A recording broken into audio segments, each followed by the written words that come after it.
আসসালামু আলাইকুম। আমি জান্নাত। Welcome to my channel. কেমন আছো তোমরা সবাই? আশা করি খুব ভালো আছো। আলহামদুলিল্লাহ আমিও ভালো আছি। আমি এখন তৈরি করব এই যে চিকেন নিয়ে নিয়েছি, 4 পিস চিকেন আমি শিলপাটা দিয়ে থেতলিয়ে কুচি করে নিয়েছি। আর এই যে এখানে রসুনের পেস্ট, আদা পেস্ট, পেঁয়াজ পেস্ট, লবণ, ঝালের গুঁড়া, ধনিয়া গুঁড়া, গরম মশলার গুঁড়া, হলুদের গুঁড়া, জিরা গুঁড়া সব নিয়ে নিয়েছি একত্রে।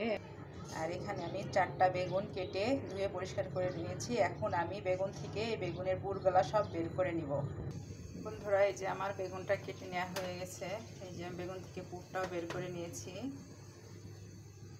আর এই যে চিকেন আর এই যে বেগুনের সেই পুরটা আমি এখন এই চুলার ভিতরে ভেজে নেব। বিসমিল্লাহির রহমানির রহিম। এখন এইটা দিয়ে আমি দুইটা দিয়ে সুন্দর মতো ভেজে নেব। আমি এখন এর ভিতরে মাংসের ভিতরে পরিমাণ মতো লাল মরিচের গুঁড়া, ধনিয়া গুঁড়া, পেঁয়াজের পেস্ট, আদা পেস্ট, রসুন পেস্ট, গরম মশলা গুঁড়ি সব কিছু দিয়ে, একটু হলুদ সব কিছু দিয়ে এখন এটাকে আমি ভেজে নেব সুন্দর মতো। বন্ধুরা, আমি এর ভিতরে 1 চামচ বিরিয়ানি ভাত দিয়ে দিচ্ছি। তাহলে এটা খেতে আরও অনেক অনেক অনেক মজা লাগবে। বন্ধুরা, এই বিরিয়ানি ভাতটা দিলে কি হবে, আপনার খাবারের স্বাদটা দ্বিগুণ বেড়ে যায়। অবশ্যই যদি বাসায় থাকে তাহলে দেওয়ার চেষ্টা করবেন। আমার যদি না থাকতো তাহলে আমি একটু পোলার চাল দিয়ে দিতাম। বন্ধুরা, আমার পুরটা ভাজা হয়ে গেছে। এখন আমি যেখানে 4 চামচ বেসন নিয়ে নিচ্ছি আর 2 চামচ চালের গুঁড়া নিয়ে নিচ্ছি। এখন আমি এর ভিতরে মশলাগুলো অ্যাড করব।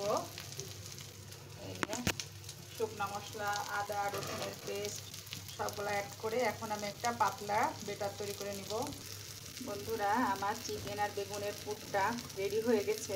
একটা জিনিস তোমাদের দেখানো হয়নি, সেটা হলো আমি এর ভিতরে 1 চামচ চিনি দিয়ে দিয়েছি। তাহলে স্বাদটা অনেক ভালো হবে। তোমরা অবশ্যই দেওয়ার চেষ্টা করবে। বন্ধুরা, আমার পুরটা রেডি হয়ে গেছে। আমি বেটারটাও তৈরি করে নিয়েছি। এখন আমি বেগুনের ভিতরে পুরটা তৈরি করে নেব। আর এই যে আমি কড়াইতে সরিষার তেল দিয়ে দিচ্ছি। অবশ্যই তোমরা সরিষার তেল দেওয়ার চেষ্টা করবা, আর না থাকলে সয়াবিন দিয়ে করবা, কোনো সমস্যা নেই। কিন্তু সরিষার তেল দিলে অনেক অনেক ভালো লাগে খেতে।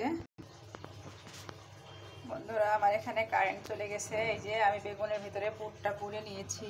এই যে আমি এই যে চুলাতে প্যানও বসিয়ে দিয়েছি। এখন আমি একটা একটা করে উঠে দেব। বন্ধুরা, এই যে আমি দিয়ে দিয়েছি একটা সুন্দর মতো চুবিয়ে। আমি এখন এমন করে একটা একটা করে ভেজে নেব লো ফ্লেমে, তা নাহলে ভেতরটা পর্যন্ত সুন্দর করে ভাজা হবে না।